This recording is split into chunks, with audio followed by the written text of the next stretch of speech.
Starting today, April 20th, postal workers across Canada will have their say on a critical step of the collective bargaining process. After a long and difficult round of negotiations, tentative agreements have been reached between the Canadian Union of Postal Workers and Canada Post. In this video, I'll explain the steps between a tentative agreement and the ratification vote. What's a ratification vote, you ask?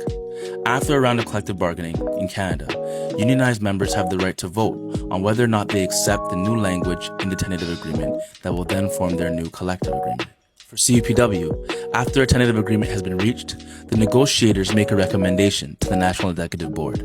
This is found in Clause 6.14 of our national constitution. All 15 members of the National Executive Board have the opportunity to vote and then make their own recommendation to the membership as to whether or not to accept or reject the new tentative agreement. Regardless of the outcome of this vote, Clause 6.16 of our Constitution provides that both the majority and the minority of the National Executive Board have the opportunity to explain their rationale and provide a report to the membership.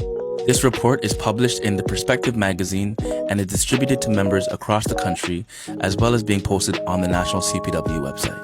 The Perspective magazine also includes a report from the negotiating committees, both the urban and the RSMC committees. Now, it is important to acknowledge that the union leadership is not unanimous on recommending these tentative agreements.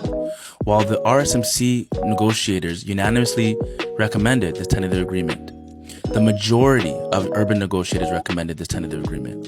And on the National Executive Board, 1/3 of the NEB is recommending that you reject these tentative agreements. Now, contrary to what you may believe, the fact that union leadership is not unanimous on these recommendations is not a sign of division, but rather democracy in action. This has been one of the most difficult rounds of bargaining to date. Canada Post came to the table with items that were non-negotiable. The federal government announced public service cuts in the middle of collective bargaining. Based on all of this, there are various perspectives as what we should do going forward as postal workers.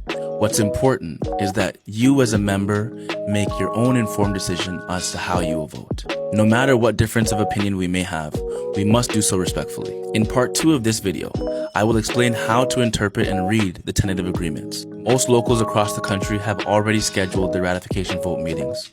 Please contact your local if you're not sure when your vote will be held. You can also find that information on the CUPW national website.